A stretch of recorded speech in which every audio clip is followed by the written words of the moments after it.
Good morning, students. Hope you all are well.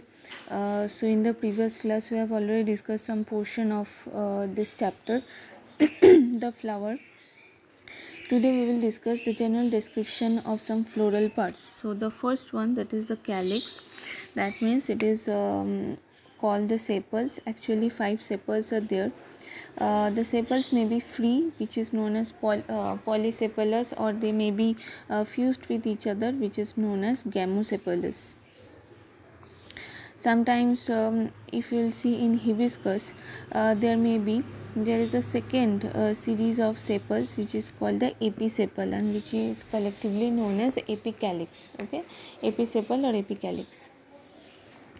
When the flower opens, the sepals may fall off, or sometimes it may persist. Sepals are usually green in color, but exceptionally sometimes it is brightly colored. If it is brightly colored, then it is known as petaloid, like in gulmohar flower, which is red in nature. The sepals protect the young buds. That is the function. The sepals protect the young bud, and when they are green, they also can perform photosynthesis. Next is the corolla or the petals. They are generally arranged in a single hole, but sometimes they are arranged in double, or sometimes they are showing the spiral. In double hole, like in poppy in poppy flower, or in spiral in case of water lily. So they may be free. If they are free, they are polypetalous, or if they are united, they are gamopetalous, same like the calyx. The petals attract insects, help in pollination. They also protect the stamen and pistil uh, when the petals form a tube, if you will see in figure number B. Next is androecium. So this is the male part. Okay, each stamen consists of a long filament and the anther, which attach to its extremity. The anther contain 2 lobes, which contain the pollen sacs or the pollen grains. Means within the pollen sacs, pollen grains are present and they help in pollination. And in androecium, the stamen may be free. Okay, if the stamens are free, then it is polyandrous, like in petunia, or joined, or different ways, like single, double, or several groups. If you will see this diagram, you can understood that single group, monodelphous, double group didelphous, and multiple or several groups, that is polydelphous. So what is monodelphous? The stamens are unite with one group by the filament.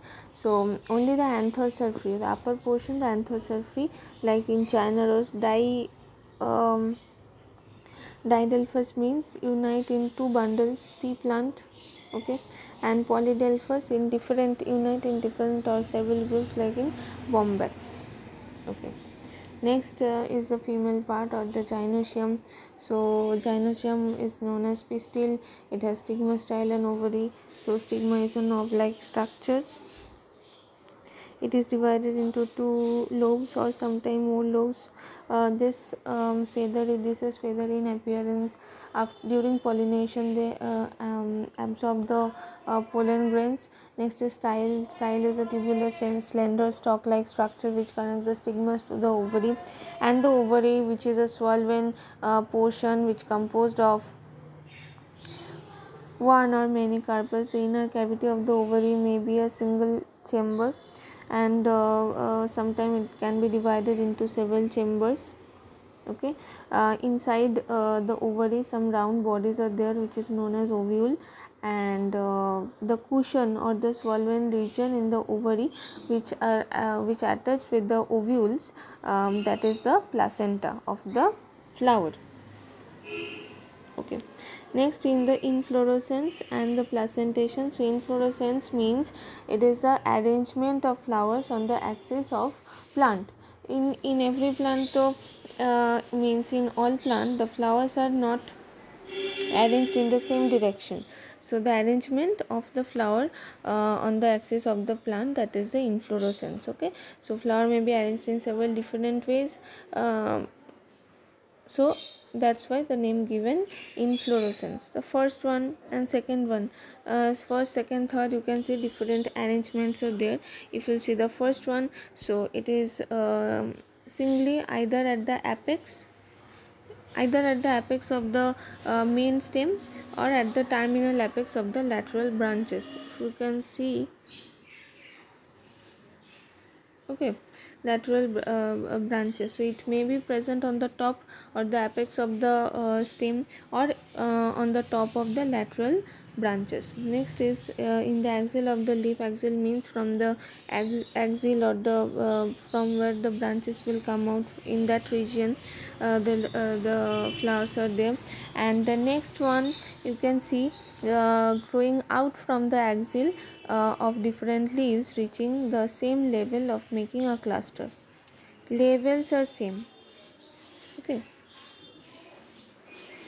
again from the axil, but level are, all the levels are same. And the last one, that is the axis is laterally flattened, you can see, and it makes a disc like structure, what we can see in sunflowers. And next is placenta. Placentation, it is a manner in which the ovules are arranged or attached on the wall of the ovary. Okay, so ovules will turn into seeds, and ovary into fruits. So this chapter is finished. I hope all of you have understood. Thank you.